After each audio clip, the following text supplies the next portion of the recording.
In a valley in Sumatra, there lived a farmer named Toba.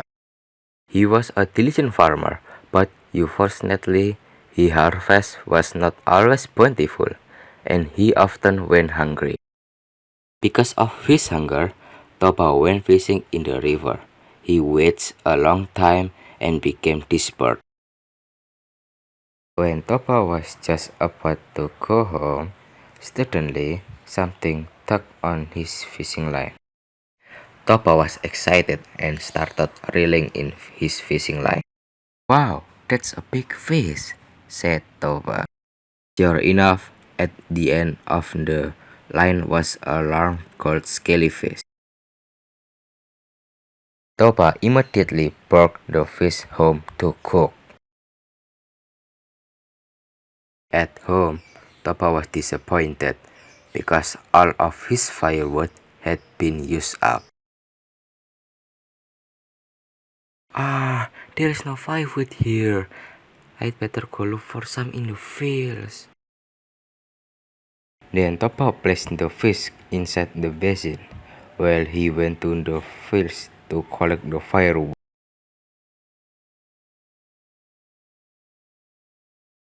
"I will eat well today," said Toba while carrying the firewood behind the house. He lit the fire, but when Toba went to take the fish, he was surprised. The fish had vanished, and instead there were pieces of gold inside the basin.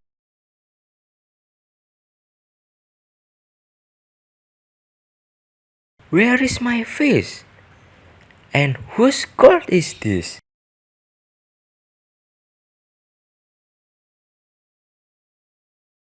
Then, when Toba opened the door of his room, he was surprised. There was a tall woman combing her long hair in front of a mirror. "This woman is so beautiful. Hey, who are you?" asked Toba. The woman turned around and Toba was fascinated. Toba had never seen a woman as beautiful as her. "I'm the incarnation of the fish you caught earlier. The gold coins were my scales." Toba was confused. The woman smiled. "I'm cursed by the gods to be a fish, but thanks to you, the curse has gone now. Let's go to the kitchen. I'll make you food. You must be hungry." Toba followed her to the kitchen. Deftly, the woman immediately prepared food for Toba. Toba was amazed by the woman's brilliance in the kitchen. He said to himself, "Only she wanted to be my wife." Apparently, the woman could read Toba's mind. "I want to be your wife, but I have one condition," said the woman. After finishing his food, Toba was shocked to hear what she said. "Just say it. What's the condition? If we get married later, never bring up my origins as a fish. I will not be the only one who suffer the consequence if you break this agreement." Toba agreed. For him, it was an easy condition. Toba and the woman finally married. Toba was working so hard in the fields to fulfill their daily needs. Then, his wife became pregnant. Toba was pleased. He couldn't wait for the birth of his child.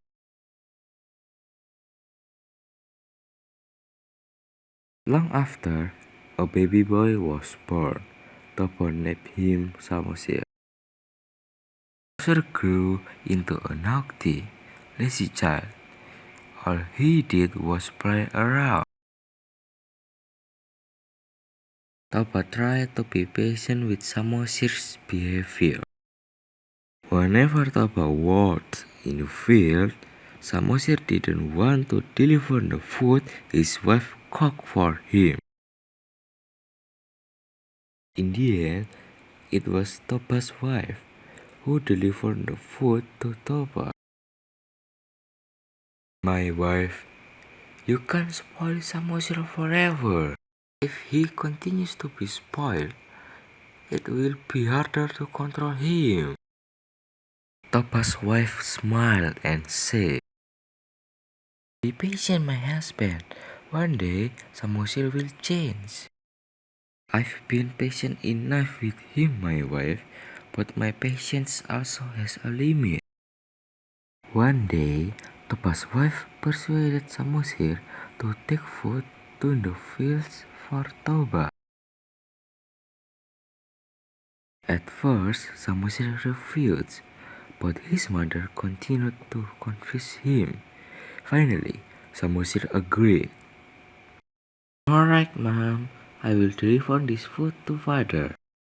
But on his way, Samosir played with his friends instead.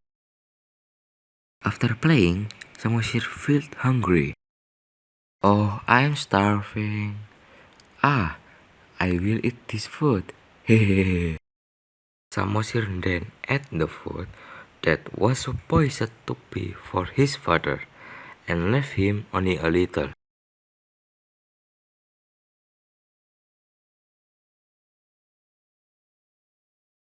In the fields, Toba couldn't wait any longer. He was starving. Moreover, he did not have any time to have breakfast because a lot of work needed to be done that day. In the distance, Samosir came running. "Where have you been, Samosir? Daddy has been waiting for you for a long time."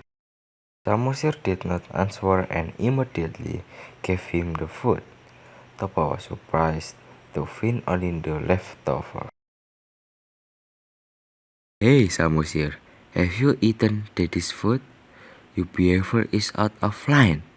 You little fish, come here." Toba was angry at Samosir. Without realizing he had spoken of the restrictions his wife had previously warned him of. Toba hit Samosir until he cried loudly.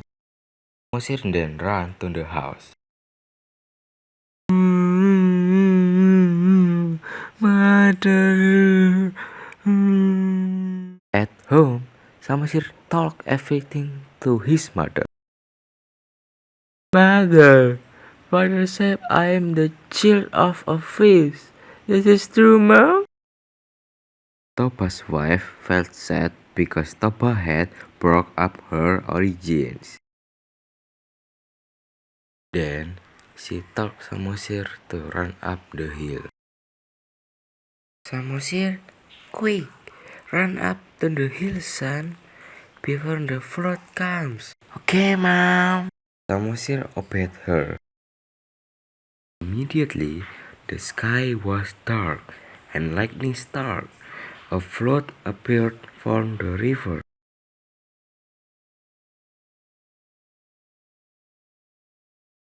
Toba's wife suddenly jumped towards the tide and became a fish again.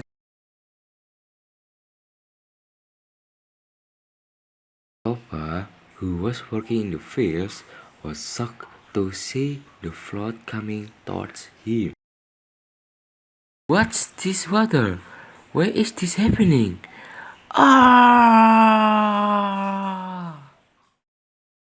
He didn't have time to escape. Toba drifted and sank into the flood.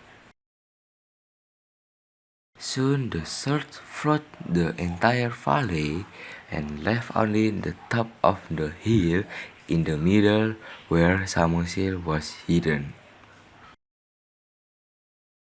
The flood had created a lake and Samosir became an island. That's why the lake is named Lake Toba and the island in the middle is called Samosir. The moral value that we can take from this story is that we must not waste other people's belief and break the promise we have made.